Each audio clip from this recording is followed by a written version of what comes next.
Unroll and place the mat on a flat and even surface that is clear of debris.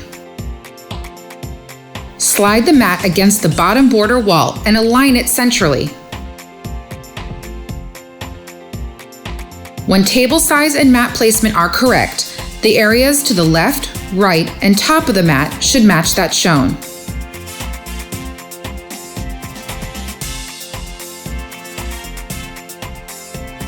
Teams can practice without an official table or border walls, but competitions will be held on an official table in a tournament setup as shown. Please practice with this in mind and remember to mark out the space needed for home on each side of the mat. Official table building instructions and guidance on how to use the mat on the floor can be found on the Season Resources page. In competitions, remember that volunteers work hard to get the fields just right. But you should expect and design for rare imperfections such as bumps under the mat or changes in light. You will find sheets of dual lock squares in the challenge set to secure the models to the mat. Dual lock is a critical part of the field setup process. The mat and location of the mission models will vary each season. The squares on the mat with the X inside show where to apply the dual lock. Next, we will demonstrate how to apply the dual lock.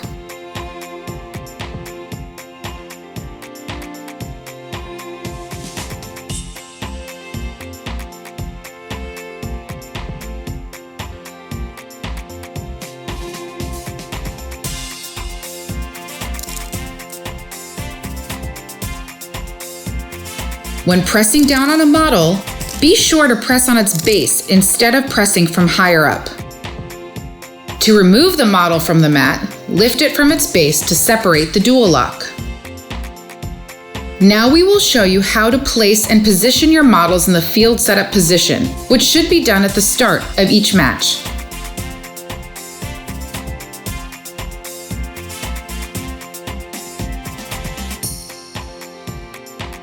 Place the model on the mat as well as all relevant loose parts. Before and after each match, make sure the model is in the correct setup position.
Your field is now set up and you are ready to play the first LEGO League Challenge robot game.